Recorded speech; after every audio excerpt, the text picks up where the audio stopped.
Hey everyone, welcome to Learning Works for Kids Game Spotlights.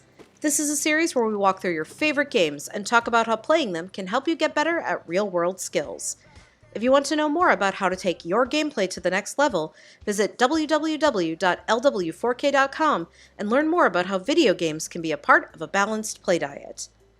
Today, we are going to be talking about the indie game that is all about the power of brotherly love. We are talking about Takeshi and Hiroshi, developed by Oink Games.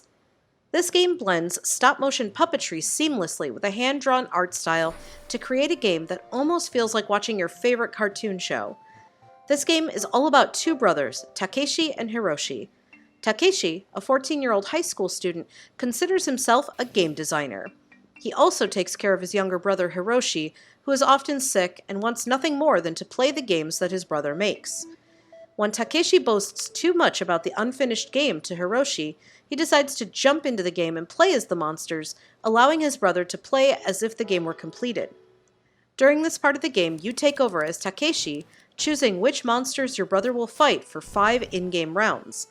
You need to choose enemies that are hard enough to provide a challenge, but not so hard that they cannot be beaten. At the top of the screen, you see a meter for Hiroshi's stress and joy levels. The harder the battle, the more joy Hiroshi will get. Each time you play the game with Hiroshi, there's a target amount of joy that you need to reach. The game becomes a careful balancing act of helping your brother enjoy his time with the game, but not feeling so frustrated because he keeps losing.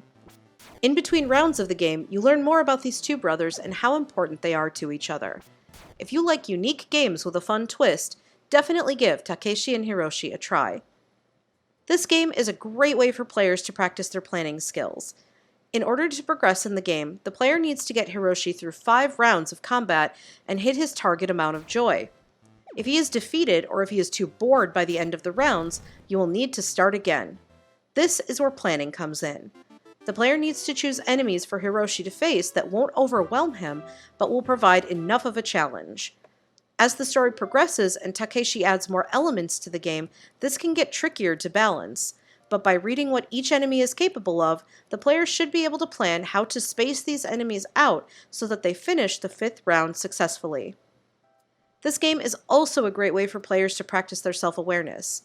This game is all about the relationship between two siblings, and the player needs to put themselves in Takeshi's place and try and understand how he is feeling in the story.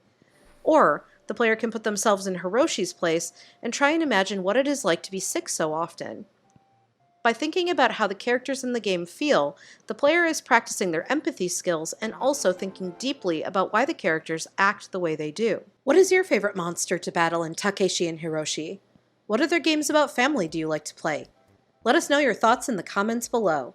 And if you enjoyed this video, be sure to hit that subscribe button to see new reviews and playthroughs every week.